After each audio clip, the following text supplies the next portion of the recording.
Question of the day on the Underground. I was checking the kids out over there at MMA.tv.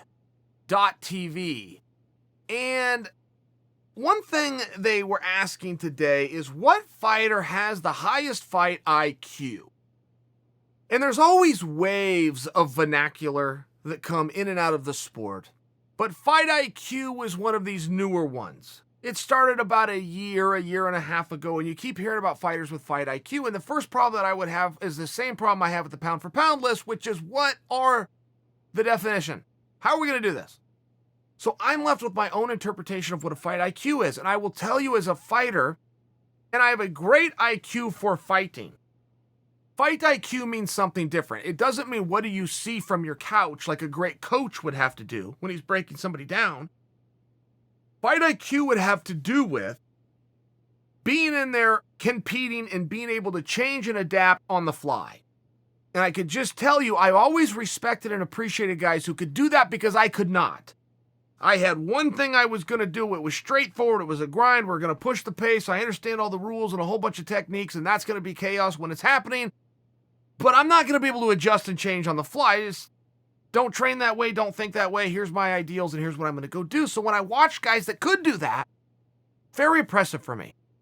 I will tell you, George St Pierre has to be somewhere on that list for one very simple reason, which is George could go out and he could use one tool that was a tool he had never shown in any of his previous fights, and he could go out and control an opponent. And don't forget, whenever George St Pierre was fighting, meant they were world title fights.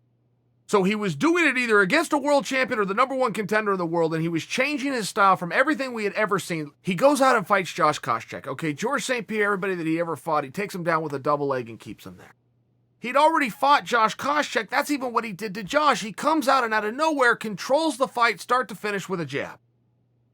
I mean, Josh is thrown off. Josh is taking a beating. Josh has got eye problems. He's got nose problems. He's trying to stay in the fight. George is using footwork, setting him up. Boom, this really long jab and finding its mark. And you'll see a lot of boxing fights that do that, but you will not see possibly any other MMA fight, particularly a world title fight, that was controlled by a jab for 25 straight minutes.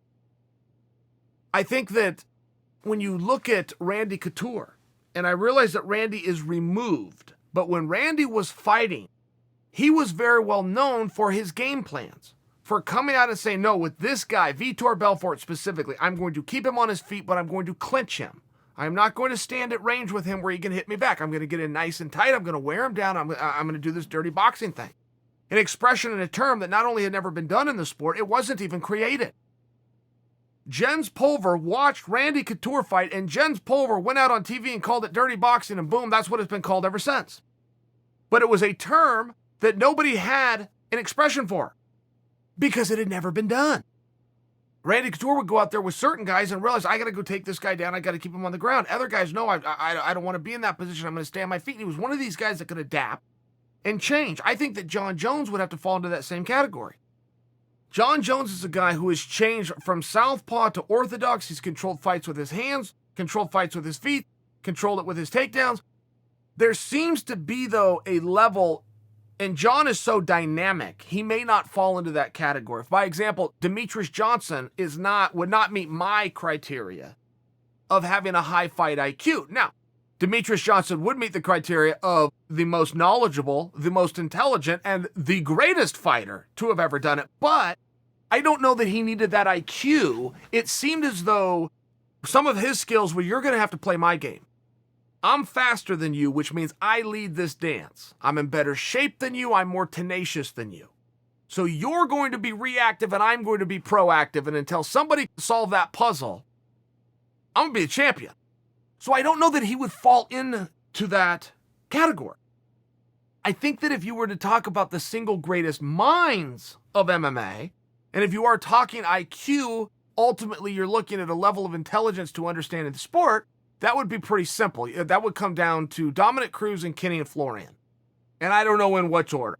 But if you ever have a discussion on MMA with either Dominick or with Kenny, you're going to go, oh wow, you look at this more advanced than the rest of the world. You're seeing something here from further back. Most of us are so close to the trees, it's a little hard to see the whole forest. Dominick and Kenny can stand back at 10,000 square feet put all the pieces together and do it 2 weeks before the fight ever happens.